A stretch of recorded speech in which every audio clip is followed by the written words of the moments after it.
नमस्कार मित्रांनो. कर्क राशीकरता जुलै 2024 हा संपूर्ण महिना कशा प्रकारचा असेल? म्हणजेच तुमचं स्वास्थ्य मानसिक किंवा शारीरिक हे नेमकं कशा प्रकारचं असेल? आर्थिक स्थैर्य कसं असेल? घरातलं वातावरण नेमकं कसं असेल? याचप्रमाणे तुमचं लव्ह लाईफ किंवा वैवाहिक जीवन हे नेमकं कशा प्रकारचं असेल? आणि तुमचं संपूर्ण करिअरच्या बाबतीत काही वेगळ्या गोष्टी घडणार आहेत का? या सर्व संदर्भातली खुलासेवार चर्चा आपण या व्हिडिओमध्ये करणार आहोत. तर सर्वात पहिल्यांदा आपण चर्चा करू तुमचं स्वास्थ्य, मग ते शारीरिक आणि मानसिक नेमकं कशा प्रकारचं असेल. जसं की तुमच्या राशीमध्येच म्हणजे कर्क राशीमध्येच जो रवी आहे ते दिनांक 17 तारखेनंतर येणार आहे, जो शुक्र आहे तो 7 तारखेनंतर येणार आहे. याचप्रमाणे तुमच्या राशीत जो बुध आहे दिनांक 20 तारखेनंतर द्वितीय स्थानात जाणार आहे. तुमच्या राशीचा जो षष्ठेश आहे गुरु, जो की तुमच्या लाभ स्थानात भ्रमण करणार आहे, आणि अष्टमात स्वतःच्या राशीमध्ये जो शनी आहे हा भ्रमण करणार आहे, मात्र तो वक्रीय होणार आहे. इथे एक गोष्ट सगळ्यात महत्त्वाची सांगावीशी वाटते.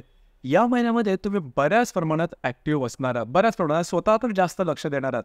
खरं तर पाहिलं तर तुमची जी रास आहे ही स्वतःवरती जास्त लक्ष देत नाही, कारण अभिजात सौंदर्य लाभलेली अशी ही तुमची रास आहे. तरी सुद्धा या महिन्यामध्ये थोडंसं स्वतःकडे जास्त लक्ष दिलं जाईल, स्वतःसाठी काही वस्तूची खरेदी केली जाईल. याचप्रमाणे आरोग्याच्या संदर्भात जर का तुम्ही कुठल्या दूरगामी किंवा दीर्घ चालणाऱ्या व्याधींनी ग्रसित असाल तर त्याच्या संदर्भातली काही लक्षणं तुम्हाला या महिन्यात दिसू शकतील. मात्र तुमचा कॉन्फिडन्स, एनर्जी लेवल ही खूपच चांगल्या प्रकारची दिसून येते. एकंदरीत सांगायचं झालं थोडंसं स्वतःवर लक्ष द्या, मात्र तुम्ही या महिन्यामध्ये बऱ्याच प्रमाणात ॲक्टिव्ह राहाल, फिरणं वगैरे जास्त होऊ शकेल. घरातल्या व्यक्तींबरोबरचे नातेसंबंध सुद्धा या महिन्यात सुधारतील मात्र, आणि त्याच्यावर पुढे बाहेर फिरण्यात जाण्याचा वेग सुद्धा संभवतो. यानंतर आपण चर्चा करणार आहोत तुमचं आर्थिक स्थैर्य नेमकं कशा प्रकारचं असेल. जसं की तुमच्या राशीचा जो धनेश आहे गुरु, जो धनेश आहे रवी, जो की तुमच्या व्ययस्थानामध्ये भ्रमण करत होता, पण दिनांक 17 तारखेनंतर तो तुमच्याच राशीमध्ये भ्रमण करणार आहे. तुमच्या राशीचा जो पंचमेश आहे मंगळ, जो की तुमच्या 10व्या स्थानामध्ये भ्रमण करतोय 13 तारखेनंतर, तो तुमच्या लाभ स्थानामध्ये भ्रमण करणार आहे. आणि अष्टमेश जो आहे शनी हा तुमच्याच म्हणजे अष्टमातच भ्रमण करतो, मात्र तो वक्री होईल. आणि जो लाभेश आहे शुक्र, जो की तुमच्या व्ययस्थानामध्ये भ्रमण करतोय 7 तारखेनंतर, तुमच्याच राशीमध्ये भ्रमण करणार आहे. तर एकंदरीत या सर्व चारही ग्रहांचा विचार करायचा झाला तर आर्थिक संदर्भात अजिबात काळजी करू नका. आर्थिक स्थैर्य अतिशय उत्तम राहील. तुमचं जे आमदनी आहे नेहमीपेक्षा खूप चांगल्या प्रकारचे राहील. तुम्ही त्याच्यामध्ये हॅपीसुद्धा असाल. गेल्या महिन्यामध्ये मात्र थोडंसं चित्र वेगळं होतं. गेल्या महिन्यामध्ये म्हणजे पैसे येत पण नव्हते आणि खर्चसुद्धा जास्त होते. त्याच्यामुळे तुमची जी रास आहे तशी बघितली तर थोडीशी व्यवहारी आहे, आणि या तुमच्या व्यवहारी मनाला ह्याची फारसं काय पटलेलं नव्हतं किंवा जमलेलं नव्हतं. त्याच्यामुळे तुमचा मूडसुद्धा ठीक नव्हता. या महिन्यामध्ये गोष्टी बऱ्याचशा वेगळ्या होतील. हळूहळू साधारण 10-15 तारखेनंतर तुम्हाला त्याचा अनुभव निश्चित प्रकारे येईल. जर तुम्ही शेअर मार्केटमध्ये ट्रेड करत असाल तर चांगले काही लाभसुद्धा संभवतात. एकंदरीत सांगायचं झालं तर हा संपूर्ण महिना आर्थिक स्थैर्यासंदर्भात उत्तम असणार आहे. यानंतर घरगुती स्वास्थ्य किंवा घरगुती सुख, घरातल्या व्यक्तींवरचे नातेसंबंध हे सुद्धा दृढ राहतील. तुमच्या राशीचा जो चतुर्थेश आहे शुक्र, जो की तुमच्या व्ययस्थानामध्ये भ्रमण करत होता दिनांक 7 तारखेनंतर, हा तुमच्याच राशीमध्ये भ्रमण करणार आहे. साधारण गेल्या महिन्यामध्ये तुम्ही बघितलं होतं घरातलं वातावरण काय ठीकठाक नव्हतं. घरातल्या व्यक्तींवरचे सुद्धा नातेसंबंध थोडेसे ताणण्यासारखे चालवले होते, पण या महिन्यात गोष्टी बऱ्याच प्रमाणात बदलतील आणि तुम्हाला अपेक्षित असा त्याचा परिणाम साधताना दिसेल.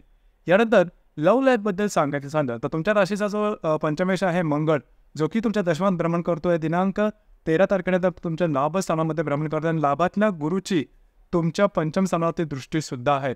तर एकंदरीत जर का तुम्ही कोणत्या रिलेशनशिपमध्ये असाल, दोघांमधले नातेसंबंध खूप चांगल्या प्रकारात थोडंसं साधारण 16-17 तारखेनंतर छोट्या मोठ्या गोष्टींमध्ये आपण चहाच्या कपातले वादळ म्हणतो असे काही प्रसंग उद्भवतील. अर्थात ते काही तुम्हाला नवीन नाही, तरीसुद्धा त्या संदर्भात थोडीशी काळजी घ्या. जर तुम्ही कोणाच्या रिलेशनशिपमध्ये असाल, नातेसंबंधात काहीही प्रॉब्लेम येणार नाही. या श्रवणीच्या गर्भवती महिला त्यांनी मात्र स्वतःच्या आरोग्याकडे लक्ष देणं गरजेचं नाही. आरोग्याच्या संदर्भातले काही त्रास या दरम्यान जास्त होऊ शकतील. तुम्ही या महिन्यात बऱ्याच प्रमाणात ॲक्टिव्ह राहाल तरीसुद्धा स्वतःच्या आरोग्याकडे लक्ष देणं अत्यंत आवश्यक राहील. जे विद्यार्थी वर्ग आहेत त्याच्यासाठी मात्र हा संपूर्ण महिना अतिशय उत्तम राहील. त्यांनी जे काही मेहनत घेतलेली असेल त्याचा चीज होईल, आणि कॉन्फिडन्ससुद्धा खूप चांगल्या प्रकारचा दिसून येईल. यानंतर आपण चर्चा करणार आहोत वैवाहिक जीवनाबद्दल. जे विवाह आहे त्यांच्याकरता तुमचा जो सप्तमेश आहे हा तुमच्या अष्टम स्थानामध्ये वक्री झालेला आहे.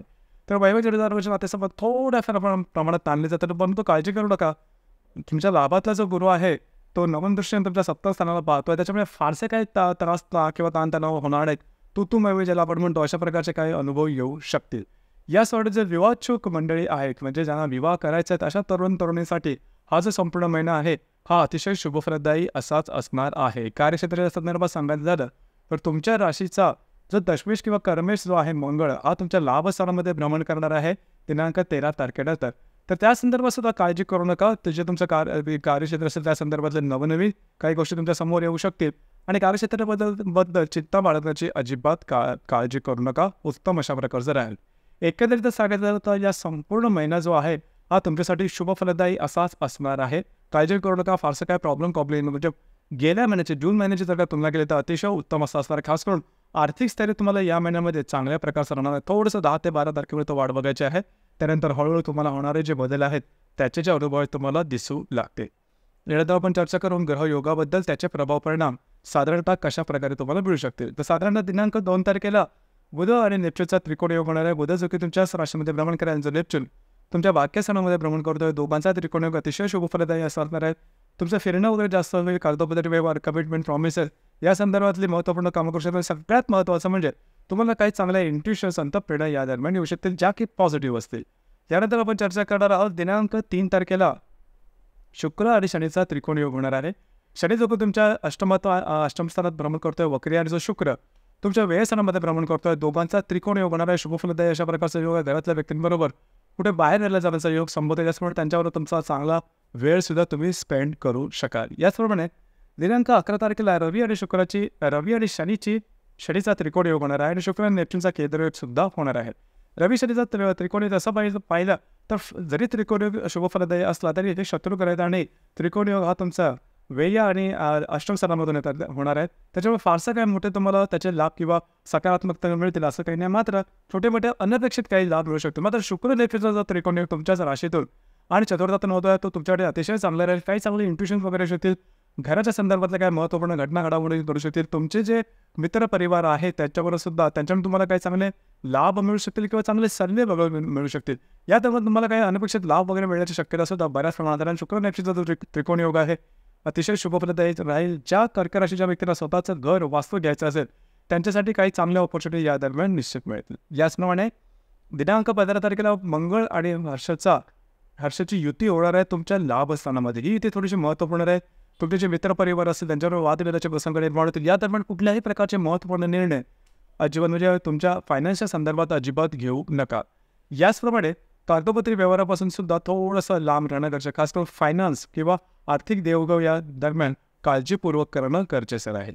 याचप्रमाणे दिनांक 21 तारखेला बुध आणि हर्षाचा केंद्र योग सुद्धा होणार आहे. हर्ष जो की तुमच्या लाभस्थानामध्ये भ्रमण करतो, जो बुध तुमच्या द्वितीयात भ्रमण करेल, दोघांचा केंद्र योग होणार आहे.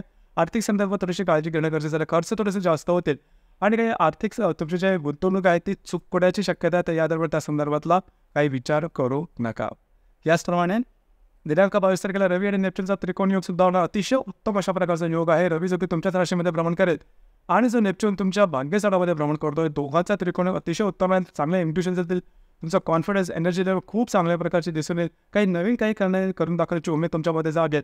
अर्थातच गेले 1.5-2 वर्ष काही तुमच्या राशीसाठी ठीक नाही. कारण अष्टमातला जो शनी आहे तो तुम्हाला 7.5 प्रमाणे इफेक्ट देतो आहे. तर काळजी करू नका. सगळेच काही दिवस वाईट नसतात. हा महिना मात्र तुमच्यासाठी खूप चांगला राहील. तर नवीन गोष्टी, नवीन संधी तुम्हाला या दरम्यान निश्चित मिळते. आणि या महिन्याचे जे अमावास्या आहे दिनांक 5 तारखेला तुमच्या व्ययस्थानात होणारा अतिशय महत्त्वपूर्ण गोष्ट आहे, लक्षात घ्या.